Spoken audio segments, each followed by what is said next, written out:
ఎన్నికల రోజు ఎన్నికల అనంతరం ఏపీలో జరిగిన పరిణామాల పట్ల కేంద్ర ఎన్నికల సంఘం సీరియస్ అయింది. ఇటు మాచర్లో జరిగిన ఘటన కావచ్చు, ఆ తర్వాత అనంతపురంలో జరిగిన ఘటన కావచ్చు, చిత్తూరు తిరుపతిలో జరిగిన ఘటనల పట్ల సీరియస్ అయి ఏం జరిగింది అనే విషయం పైన పూర్తి స్థాయిలో సిట్ ఏర్పాటైంది. సిట్ నివేదికను పంపించింది. సిట్ దర్యాప్తు సందర్భంగా మాచర్లలో చాలా విషయాలు వెలుగులోకి వచ్చాయి. ముఖ్యంగా పిన్నెల్లి రామకృష్ణారెడ్డి, వైసీపీ ఎమ్మెల్యే పిన్నెల్లి రామకృష్ణారెడ్డి అరాచకాలు అక్కడి నుంచి మొత్తంగా బయటపడ్డాయని చెప్పొచ్చు. ఈవీఎంలు ధ్వంసం చేసిన వీడియో బయటకు వచ్చింది. పెద్ద మొత్తంలో విమర్శలు వచ్చాయి.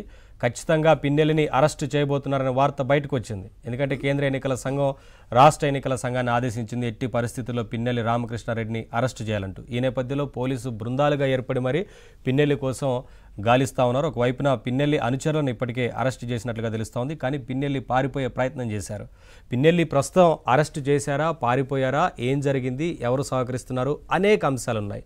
వీటితో పాటు రాష్ట్రంలో జరుగుతున్న మరిన్ని పరిస్థితులకు సంబంధించి మాట్లాడదాం. ప్రస్తుతం మనతో పాటు టీడీపీ నేత, జబర్దస్త్ ఆర్టిస్టు కిరాక్ ఆర్పి ఉన్నారు. వారితో మాట్లాడదాం. ఆర్పి గారు నమస్తే. నమస్కారం అన్నయ్య. ఆర్పి గారు, అంటే మీతో మాట్లాడే ముందు పిన్నెల్లి రామకృష్ణారెడ్డిని జగన్మోహన్ రెడ్డి గారు ఎన్నికల సందర్భంగా వారి అభ్యర్థిత్వం గురించి మాట్లాడుతూ పరిచయం చేసిన ఒక వీడియో ఉంది. అది చూసి ఆ తర్వాత మాట్లాడదాం. అవును, నా కుడి పక్కన రామకృష్ణ నిల్చొని ఉన్నాడు. నాకు మంచి స్నేహితుడు అని చెప్తాను.